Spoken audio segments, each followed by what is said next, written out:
नमस्ते और इथेरियम पर एक और एमसीओ मार्केट अपडेट में आपका स्वागत है। इथेरियम दिसंबर के उच्च स्तर से काफी नाटकीय रूप से बिक रहा है। और हाँ, अगर आप मेरा मतलब है अगर आप उस गिरावट पर विचार करते हैं तो हम 57% के बारे में बात कर रहे हैं। मेरा मतलब है बहुत सारे अन्य आल्ट कॉइन्स और भी अधिक बिक गए हैं, कुछ 80% तक, कुछ 90% तक। मुझे यकीन है कि कुछ लोग और भी ज्यादा बिक गए होंगे, लेकिन एथेरियम अभी भी कुछ खास है। लेकिन इस समय इस बात का कोई सबूत नहीं है कि एथेरियम को समर्थन मिल रहा है। यहाँ $1790 पर हमारे फिबोनाची समर्थन स्तर पर प्रतिक्रिया हुई थी। ये काफी ध्यान देने योग्य प्रतिक्रिया थी, लेकिन कुल मिलाकर यह वास्तव में प्रासंगिक होने के लिए बहुत छोटी थी। और मेरा मतलब है चार्ट पर ये फिबोनाची स्तर हम अपने द्वारा विकसित दिशा निर्देशों का उपयोग करके उनकी गणना करते हैं।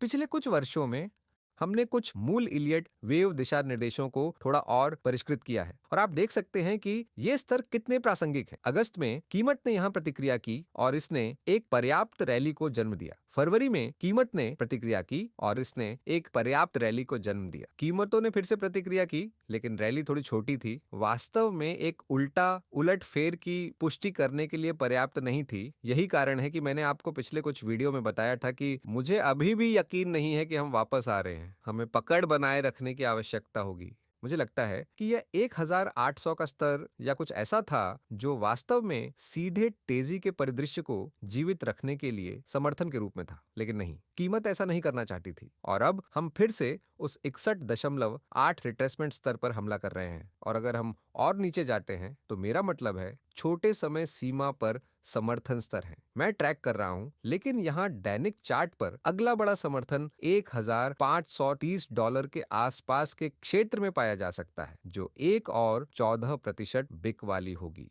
तो ये एक ऐसी बात है जिसके बारे में आपको पता होना चाहिए। इस समय इस बात का कोई सबूत नहीं है कि कोई निचला स्तर आ गया है, और कम से कम दैनिक चार्ट के दृष्टिकोण से $2100 के आसपास के पिछले उच्च स्तर से ऊपर का ब्रेक कम से कम संकेत देगा कि ऊपर की ओर उलटफेर हो रहा है।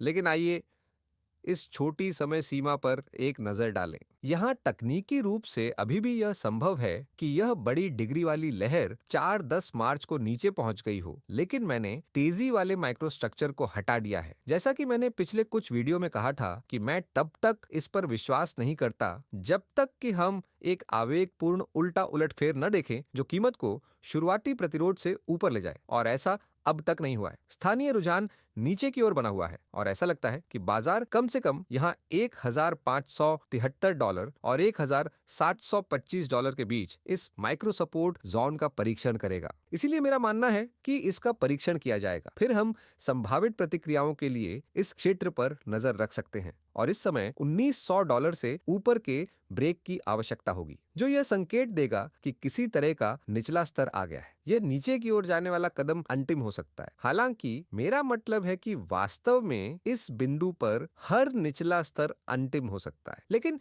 जब तक हम प्रतिरोध से ऊपर नहीं पहुंच जाते, किसी तरह की बॉटमिंग पुष्टि नहीं हो जाती। आप जानते हैं कि अगर लोग यहाँ बहुत ज्यादा शामिल हो गए तो वे अपनी उंगलियां जला लेंगे, क्योंकि ट्रेंड अभी भी नीचे है। तो कृपया समझें कि स्थानीय ट्रेंड अभी भी उस ब्लू बॉक्स की ओर इशारा कर रहा है और $1725 संभवतः अगला है। $1768 के आसपास कुछ संरचनात्मक समर्थन हो सकता है, लेकिन हाँ, मैं आने वाले सत्रों में इस माइक्रो रेजिस्टेंस क्षेत्र पर नजर रख रहा हूं और उम्मीद करता हूं कि कीमत अगले ही समय नीले क्षेत्र तक पहुंच जाएगी। माइक्रो संरचनाओं को देखते हुए ऐसा लगता है कि हम यहाँ एक आंतरिक तीसरी लहर शुरू कर रहे हैं, जो बड़ी चौथी लहर, सुधार की लहर 3 या 5 है। लेकिन जाहिर है क्योंकि हम संभावित रूप से इस लहर की गिनती के अंत की ओर बढ़ रहे हैं, मैं प्रतिक्रियाओं पर बहुत अधिक नजर रख रहा हूं। लेकिन तेजी आने के लिए छोटे समय सीमा पर एक सेटअप की आवश्यकता होती है।